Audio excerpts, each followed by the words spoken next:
Hello everyone, welcome to our tab. My name is Niharika Walia Bhatnagar और मैं आपके साथ में हूँ इन द 10 मिनट सीरीज। और आज हम पढ़ने वाले हैं स्टॉक एंड डेट अप्रोच। ये पेपर में अप्रोच आ चुकी है तो उस पॉइंट ऑफ व्यू से ये इंपॉर्टेंट है। साथ ही साथ अगर अभी तक आपने प्रिपरेशन के टाइम पर ये नहीं देखा कि किस तरह के क्वेश्चंस आते हैं और किस तरह से हमें प्रिपेयर करना चाहिए, तो आप ये कर सकते हैं। You can go to our website और या फिर यहाँ डिस्क्रिप्शन में आपके पास लिंक गिवन है, वहां से आप जाकर हमारी रिकलेक्टेड क्वेश्चंस की PYQ बुकलेट को डाउनलोड कर सकते हैं। वो आपको हेल्प करेगी आपकी पढ़ाई के अंदर, क्योंकि आपको आइडिया हो पाएगा किस तरह के क्वेश्चंस आए हुए हैं और किस तरह से आपको उन्हें परस्यू करना है। तो चलिए आज हम पढ़ते हैं स्टॉक एंड डेट अप्रोच। अच्छा, ये स्टॉक कौन सा है? ये स्टॉक आपका स्टॉक ऑफ गुड्स नहीं है। ये स्टॉक आपका इक्विटी का स्टॉक है, यानी आपके पास कितने इक्विटी के शेयर्स हैं वो आपका स्टॉक एंड डेट अप्रोच में आता है। तो आपका डेट और इक्विटी को हम वैल्यू करते हैं इसके अंदर बेसिकली।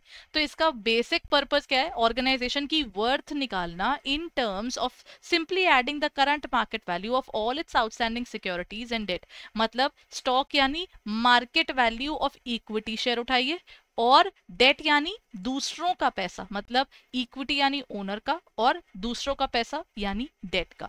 तो आप इन दोनों को करते हैं ऐड और बोलते हैं ये है हमारी ऑर्गेनाइजेशन की नेट वर्थ। ठीक है, ऑर्गेनाइजेशन की। वी आर नॉट सेइंग कि ये सिर्फ हमारे शेयर होल्डर्स का जितना हिस्सा है। हम कहते हैं कि हमारी ऑर्गेनाइजेशन में कितना money for a longer period लगा हुआ है। बट ऑब्वियसली उसके हमको एक इंट्रिंसिक नेटवर्थ भी तो निकालनी है। इंट्रिंसिक यानी इंटरनल लेवल पर जो हम नेटवर्थ निकालते हैं। Some appraisers recommend using an average of recent stock prices because of the volatility of the stock prices. Stock prices की volatility के चलते वो लोग कहते हैं कि आप ना recent stock prices के average को निकाल ले। वो सही भी है। जैसे अभी वॉर हो रही थी, बीच में ना वॉर का सिनारियो आया तो हमारा सेंसेक्स ऊपर गया, सेंसेक्स नीचे गया, तो वैल्यूएशन तो उस टाइम पर बदली है।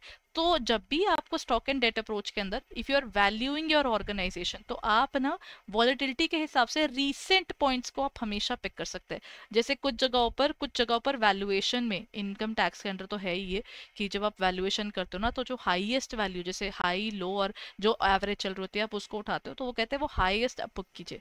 तो जब हम वैल्यूएशन करते हैं अकाउंट्स के अंदर कुछ अलग चीजें चलती है कि जो आपकी क्लोजिंग वैल्यूज हैं वो कैसे करनी है। तो हमेशा हर जगह ना आपको अप्रोच वेरी करती हुई दिखेगी, बिकॉज हर जगह पर उसकी रिक्वायरमेंट थोड़ी अलग अलग हो जाती है। बट सबका जिस्ट वही है कि आपको वैल्यू करना है ऑर्गेनाइजेशन को, और उसकी वैल्यूएशन करने के लिए you need that clarity.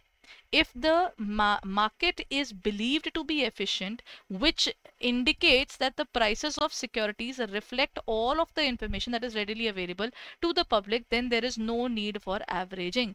Again, ये सारी information देखिए, अगर हमारा ना वैसे तो माना जाता है कि जो हमारा वो है ना शेयर होल्डर, वो बड़ा रैशनल है। उसने देखकर हमें पैसे डाले हैं, सब कुछ उसको पता है, उसके बेस पर ये चीजें हो रही हैं। तो यहाँ पर वो वही कह रहे हैं कि अगर मार्केट को हम एफिशिएंट मानते हैं कि मतलब हमारे शेयर होल्डर्स रैशनल है, they know about the pricing, तो प्राइसिंग में इंडिकेट क्या करता है? Prices of securities reflect all the information, उसको सब कुछ पता है और वो देख भाल कर ही हमारी ऑर्गेनाइजेशन में पैसा लगा रहे हैं। तो स्टॉक की वैल्यूएशन उसके हिसाब से एवरेजिंग करने की जरूरत नहीं होती। तो मतलब आप जो रीसेंट प्राइसिंग है आप उसे पिक कर सकते हैं। Then comes ramifications of efficient market hypothesis. ये efficient market होती तो नहीं है ना, तो there are certain points जहाँ पर हमें उसको ramification यानी हमें उसे कई बार सही करने की जरूरत होती है, a slight of adjustment जिसको आप बोल सकते हैं। स्टॉक एंड डेट जो टेक्निक है ये आपकी मोस्ट रिलायबल एस्टिमेट मानी जाती है। ये मानी जाती है, रीजन भी यही है, because you come to know about the organisation true value. ठीक है, on the basis of the market value today. जो फर्म की सिक्योरिटीज हैं they must be valued using the market price that is obtainable on that date the lien was placed. जब आपने lien सामने रखा होता है, lien is basically restriction, law का वर्ड है कि जब भी कोई चीज़ हमारे पास जब तक पेमेंट्स वगैरह नहीं आई होती तो हम लोग उस टाइम पर उस चीज़ को रिस्ट्रिक्ट करके चलते हैं। तो जो फर्म की सिक्योरिटीज है हम मार्केट के हिसाब से आज जिन जिन लोगों के पास है उन लोगों के पास के हिसाब से उसकी वैल्यूएशन क्या है। It is not accurate to take an average of prices over a certain amount of time. वो थोड़ा सा गड़बड़ हो जाता है, क्योंकि आप एक सर्टन टाइम के हिसाब से निकाल रहे हो तो टाइम भी तो बदलता है। आप रिसेशन में निकालोगे तो सिनेरियो अलग होगा, बूम में निकालोगे तो अलग होगा। तो ऑर्गेनाइजेशन इनकी जो ट्रू वैल्यू है ना वो इम्पैक्ट हो जाती है, आप बोल सकते हैं साइक्लिकल सिनेरियोज के अंदर, जो साइकिल ऑफ इकोनॉमी है उसके अंदर, या फिर आप बोल सकते हो जब मार्केट में कोई चेंज आता है, जब भी किसी भी कंट्रीज के बीच में वॉर हुई है तो उसका इम्पैक्ट सेंसेक्स पर वर्ल्ड लेवल पर हुआ है। तो उस पीरियड में आप कुछ भी देखोगे तो सब कुछ हिला हुआ मिलेगा, उस पीरियड के बाद देखोगे तो नॉर्मल मिलेगा। तो ये भी चीज है ना इंपॉर्टेंट, इसीलिए कहते हैं उस टाइम पर एवरेज नहीं करना आपने। ठीक है, चलिए अब इस पर्टिकुलर टॉपिक का एक एमसीक्यू कर लेते हैं। Which of the following best describes stock and debt approach in the valuation? Uses only book value to assess the company's worth, estimates the company value using the market value of the both debt and equity, considers only the historical cost of assets, focuses on internal accounting figures rather than the market indicators। अब यहाँ पर क्या आएगा? Which of the following best describes the stock and debt approach. देखिए stock and debt approach को सबसे प्यारा define कौन करता है? अगर इसका आंसर देखा जाए तो पहला एसेट्स के हिसाब से बोल रहा है, बुक वैल्यू नहीं है। Book value is just books में, बैलेंस शीट में जो वैल्यूएशन दिख रही है। हिस्टोरिकल कॉस्ट ऑफ एसेट्स मतलब आप एसेट्स के हिसाब से देख रहे हो। इंटरनल अकाउंटिंग की फिगर्स भी यहाँ पर मेन पॉइंट नहीं है। इसका मेन पॉइंट तो है स्टॉक एंड डेट अप्रोच, नाम में ही लिखा है शेयर और लोन, इन दोनों की वैल्यूएशन हम उठाते हैं, चाहे वो डेट हो चाहे इक्विटी हो, दोनों का मार्केट में क्या सिनेरियो है उसके अकॉर्डिंगली हम इसकी वैल्यूएशन करते हैं। ठीक है, let's do another question then. Which of the following is true under the assumption of the market efficiency? Book value should be preferred over market value. Prices in the market do not reflect actual intrinsic value. देखिए book value को हम prefer नहीं करते और ये market के जो pricing है हम बेसिकली उसको तो पिक करते हैं। That is one particular part जो कवर किया जा सकता है ना। अब देखते हैं अगला पॉइंट क्या कहता है। It says that the value the value of the firm's equity should be based upon the market price on the valuation date।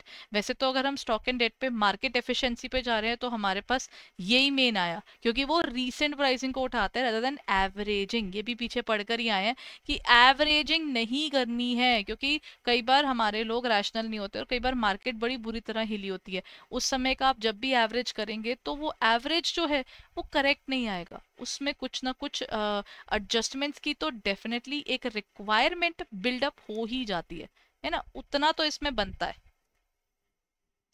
इसका आंसर क्या होगा? इसका आंसर बन जाएगा सी, क्योंकि यही पॉइंट है जो मार्केट प्राइस के ऊपर आपको बता रहा है, वैल्यूएशन डेट के बारे में आपको बता रहा है। So this is the only point जो actually stock and debt approach के जिस्ट को कवर करता है। Okay everyone, this is it. I hope ये पर्टिकुलर सेशन आपके लिए हेल्पफुल था। इफ इट वाज तो प्लीज इसको लाइक जरूर कीजिएगा और शेयर जरूर कीजिएगा। And if you are preparing for this examination and you are looking at the fact कि अब कैसे परस्यू करना है, और आप ये कर सकते हैं, you can actually go and check out our courses there. ठीक है, let me just let you know about it.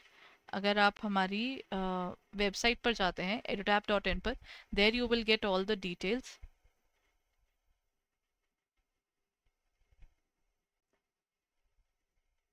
Just a moment, please.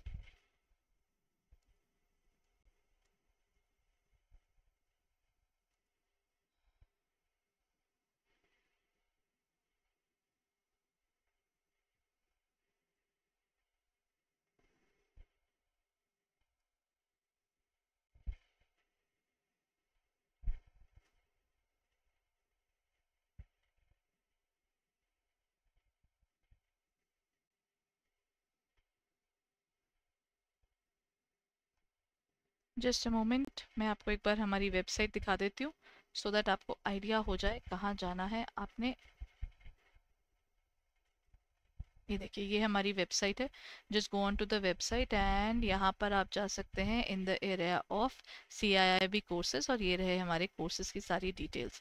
You can check it out. Single भी अवेलेबल है, कॉम्बो भी अवेलेबल है, live classes हैं, और even super crash courses are just about to start. And आपके पास JIB CIB complete master course भी available है, जिसमें live classes, concept notes, PYQs, full length test, ये सब चीज़ें आपको अवेलेबल हैं एट द कॉस्ट ऑफ 6384। और इसके अंदर ये आपका कंप्लीट मास्टर कोर्स के अंदर हमारा बेनिफिट ये है कि आपको छोटी छोटी वीडियोस के थ्रू भी बहुत सी चीज़ें अवेलेबल हो जाती हैं। ठीक है, तो ये आपके लिए बेनिफिशियल हो जाता है। एंड मास्टर कोर्स के अलावा you have super crash course, जहाँ पर हम मिनिमम टाइम में आपके साथ मैक्सिमम चीज़ें कवर कर रहे हैं।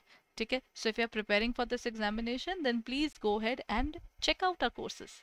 Thank you so much for being there, everyone. Bye bye.